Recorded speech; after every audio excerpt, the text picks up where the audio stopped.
આજે આદિવાસી દિવસ છે ત્યારે ચેતર વસાવાએ આજે આદિવાસી દિવસ નહીં પરંતુ આક્રોશ દિવસ મનાવવાની વાત કહી હતી। ત્યારે ચેતર વસાવા આક્રોશ દિવસ મનાવતા આદિવાસીઓના જે પડતર પ્રશ્નો છે તેને ઉઠાવી રહ્યા છે। ભાજપના ભ્રષ્ટાચાર વિશે પણ તેઓ સવાલ ઉઠાવી રહ્યા છે। આદિવાસી યુવકોને જે ઢોર મારવામાં આવ્યો હતો તેને લઈને પણ ચેતર વસાવાએ સરકાર સામે અને અધિકારીઓ સામે બાથ ભીડી હતી। ત્યારે ચેતર વસાવા જે ભ્રષ્ટાચાર થઈ રહ્યા છે તે વિશે અને આદિવાસી દિવસ વિશે વધુમાં શું કહી રહ્યા છે તે એકવાર સાંભળીએ। ઓગસ્ટ વિશ્વ આદિવાસી દિવસ એટલા માટે ગૌરવનો દિવસ છે કે જ્યારે 1992માં બ્રાઝિલના રિયો ડી જાનેરોમાં વિશ્વ પરિષદ મળી, અનેક દેશના વિદ્વાનોએ, પ્રતિનિધિઓએ યુનો દ્વારા જે પરિષદ હતી એ પરિષદમાં નિર્ણય કર્યો, જો આવનાર દિવસમાં વિશ્વને બચાવવું હશે તો આદિવાસીઓની જીવનશૈલી તરફ વળવું પડશે, પ્રકૃતિ તરફ વળવું પડશે। અને એ દિવસથી લઈને આજ દિન સુધી એ અમેરિકા હોય, આફ્રિકા હોય, બ્રાઝિલ હોય કે કેનેડા હોય, વિશ્વના તમામ દેશોમાં આજના દિવસને ભવ્ય ઉજવણી કરવામાં આવે છે। એના ભાગરૂપે આજે આપણે સૌ અહીંયા ઉપસ્થિત થયા છે। ત્યારે સૌપ્રથમ આપ સૌને હું શુભકામનાઓ પાઠવું છું, સૌને શુભકામનાઓ।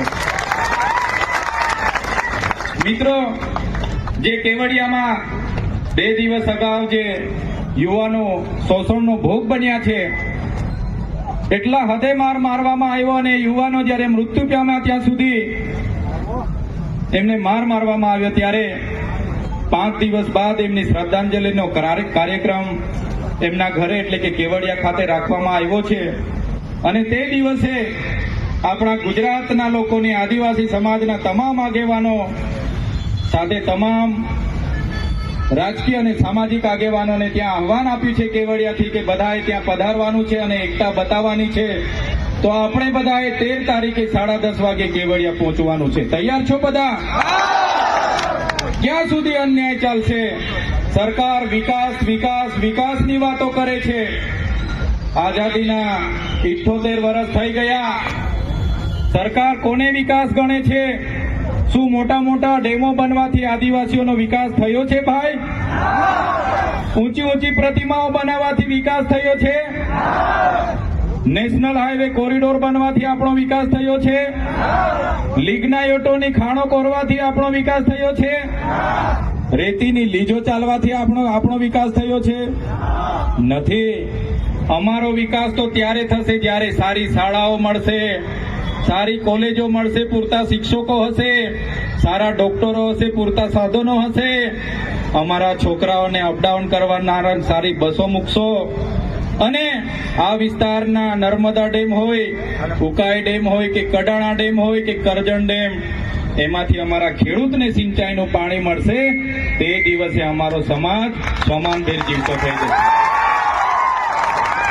અમૃત મહોત્સવના નામે કરોડો રૂપિયાના તાઇફા થાય છે, અહીંયા યુવાનોને રોજગારી નથી। ત્યારે આ દુઃખ સાથે કહેવું પડે છે, ક્યાં સુધી લડેંગે જીતેંગે કરીશું? ક્યાં સુધી મુર્દાબાદ જિંદાબાદ કરીશું? હજુ આગળ મુર્દાબાદ જિંદાબાદ ચાલવા દેવાનું છે કે સરકાર સામે લડવાનું છે? સરકાર સામે લડી લઈએ ને। આપણા હકની વાત આપણે માંગીએ છીએ। આપણી કોઈની નોકરી નથી છીનવતા, કોઈનું શિક્ષા નથી છીનવી લેતા, કોઈની જમીનો નથી છીનવતા, પણ જ્યારે આપણું હકનું છીનવાય છે, આપણા જળ જંગલ જમીન પરના અધિકારો છીનવાય છે, ત્યારે હવે આપણે લડેંગે જીતેંગે જિંદાબાદ મુર્દાબાદ કરવાથી સરકારને કોઈ ફેર પડવાનો નથી। સરકારને ખબર છે ગમે તેટલા આંદોલનો થશે, ગમે તેટલા ચળવળો ધરણાઓ કરશે, પણ અમે તો સરકાર બનાવીએ છીએ ને બેસીએ છીએ, એટલા માટે સરકારના પેટનું પાણી હલતું નથી। એટલે હવે આપણે જાગી જવું પડશે, એકતા બતાવવી પડશે। માત્ર આદિવાસી દિનના નામે નાચી કૂદીને છૂટા પડી જવાથી આપણો સમાજ આગળ આવવાનો નથી। આપણા બાળકોને ભણાવવા પડશે।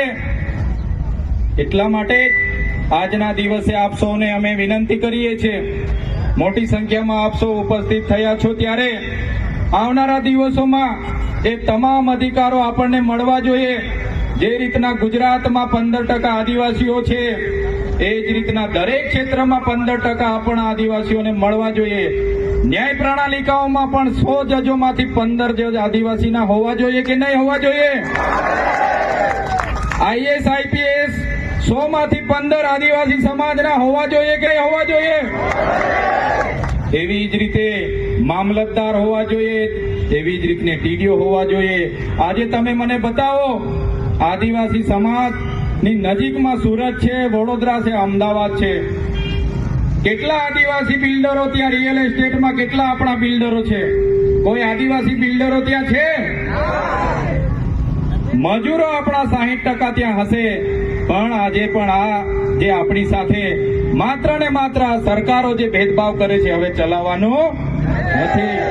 એક તીર એક કમાન, એક તીર એક કમાન. એટલા માટે એક તીર એક કમાન કેવું પડે છે, કેમ કે આદિવાસી સમાજ જુદી જુદી પાર્ટીઓમાં વહેંચાઈ જાય છે, સંગઠનોમાં વહેંચાઈ જાય છે, ધાર્મિક સંપ્રદાયોમાં વહેંચાઈ જાય છે. ત્યારે આજના દિવસે સૌ આપણે ઉપસ્થિત થયા છે, સૌને આ આદિવાસી ગૌરવ દિવસની શુભકામના પાઠવું છું અને 13 તારીખે કેવડિયા ખાતે આપ સૌ પધારો એ જ વિનંતી સાથે મારી વાણીને હું વિરામ આપું છું. ધન્યવાદ. જય આદિવાસી, જય જોહાર. તો ચેતર વસાવા વારંવાર આદિવાસીઓનો જોમ અને જુસ્સો વધારતા નજરે પડે છે. ચેતર વસાવા વારંવાર જે ભાજપના ભ્રષ્ટાચાર છે તેને ઉઘાડા પણ કરે છે. ત્યારે ચેતર વસાવાએ જે આદિવાસીઓ માટે જે વાત કહી, જે નિવેદન આપ્યું, તેના વિશે તમારું શું માનવું છે? અમને કમેન્ટ કરી ચોક્કસથી જણાવજો તથા અમારી ચેનલ નિર્ભય ન્યૂઝને લાઇક, શેર અને સબસ્ક્રાઇબ કરવાનું ભૂલશો નહીં. આભાર.